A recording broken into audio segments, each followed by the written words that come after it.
রাশেদ খান, আপনার কাছে আসতে চাই একটা একদম সাম্প্রতিক একটা ঘটনা নিয়ে, যে আপনি নিশ্চয়ই শুনেছেন যে এর আগে আমরা জানতাম যে বাংলাদেশ থেকে এই ভারতে পুজোর সময় বলা হচ্ছিল যে এবার আর কোনো ইলিশ রপ্তানি করা হবে না, কিন্তু একদম খবর হচ্ছে যে এবার আজকেই অনুমোদন দেওয়া হচ্ছে ৩,০০০ টন ইলিশ পাঠানো হবে। এই ব্যাপারটা কিভাবে দেখছেন? প্রথমে পাঠানো হবে না বলা হচ্ছিল, এখন পাঠানো হচ্ছে। দেখেন, বিষয়টি অত্যন্ত দুঃখজনক। আমরা এই বিষয় নিয়ে আসলে আমাদের পক্ষ থেকে কোনো বক্তব্য ছিল না, অর্থাৎ জনগণের পক্ষ থেকে বা রাজনীতিকদের পক্ষ থেকে। উপদেষ্টারা নিজ থেকেই বলছিলেন যে এইবার আমাদেরকে ক্ষমা করতে হবে, এবার আর আমরা ইলিশ পাঠাবো না, যেটি ফরিদা আক্তার নিজেই বলেছেন।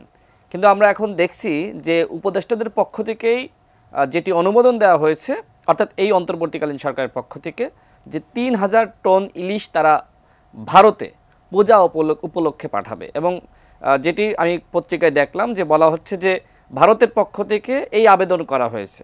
আমার কথা হলো যে আপনারা কেন আগ বাড়িয়ে এ ধরনের বক্তব্য প্রকাশ করলেন বা এই ধরনের বক্তব্য আগে কেন দিলেন? আপনারা ভারতকে ইলিশ দিবেন কি দিবেন না সেটি সিদ্ধান্ত নিতেন, প্রয়োজনে আমাদেরকে ডাকতেন। এর আগে যখন 15ই আগস্ট পালন করতে দিবে কি দিবে না সেটি নিয়ে রাজনীতিবিদদেরকে এবং দলগুলোকে ডেকেছিল, আমরা মতামত দিয়েছিলাম। শিয়া বাটার ও ভিটামিন ই সমৃদ্ধ lily glam beauty soap, lily always beautiful. এবং তার আলোকেই মূলত 15ই আগস্ট পালন করতে দেওয়া হয় না। ঠিক একইভাবে যেহেতু বাংলাদেশের মানুষ এত উচ্চ মূল্য যে তারা ইলিশ খেতে পারে না, সেই জায়গায় আমাদের সাথে আলোচনা করতে পারতো, আমাদেরকে ডাকতে পারতো। কোনো ধরনের মতামত গ্রহণ না করেই তারা একবার বললেন যে ইলিশ পাঠাবো না, আমাদেরকে ক্ষমা করতে হবে, ফরিদা আক্তার তিনি বললেন। এবং এখন বাণিজ্য মন্ত্রণালয়ের পক্ষ থেকে অনুমোদন দেওয়া হয়েছে ৩,০০০ টন ইলিশ পাঠানো হবে। তাহলে আমাদের সাথে এক ধরনের প্রতারণা করা হলো না? আমরা তো এই সরকারেরই অংশ, আমরা তো সরকারের বিরুদ্ধে কোনো লোক না, বা আমরা বিরোধী দল না, এই সরকারকে তো আমরাই বসিয়েছি। সুতরাং আমাদের মতামত নিয়েই তো আপনার এই সিদ্ধান্ত গ্রহণ করা দরকার ছিল।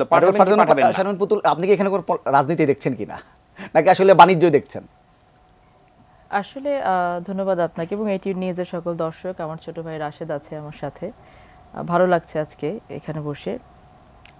আসলে হয় কি, ডিপ্লোম্যাসি বা ডিপ্লোম্যাটিক রিলেশনটা অনেক কিছুর উপর ডিপেন্ড করে। তো তবে এটা ঠিক যে আকবারই হুট করে একটা কথা বলা, আবার সিদ্ধান্ত পরিবর্তন করা, এটা স্বাভাবিকভাবেই কিন্তু কনফিউশন ক্রিয়েট করে, জনমনে দ্বিধাদ্বন্দ্ব সৃষ্টি করে। সো আমরা যখন সিদ্ধান্তগুলো নেব, সেই সিদ্ধান্তগুলো নেওয়ার সময় আমাদেরকে আসলে সুপরিকল্পিতভাবে নেওয়াটাই উচিত, আকবারই কিছু না বলে। এখন এখানে রাজনীতি আছে না বাণিজ্য আছে সেটা বর্তমান সরকারই ভালো বলতে পারবেন। তবে রাশেদের কথার সাথে সুর মিলিয়ে বলতে চাই যে এটা আকবারই আগে তাহলে এইভাবে বলা কি কেন দরকার ছিল বা প্রয়োজন ছিল বলে আমার মনে হয় না।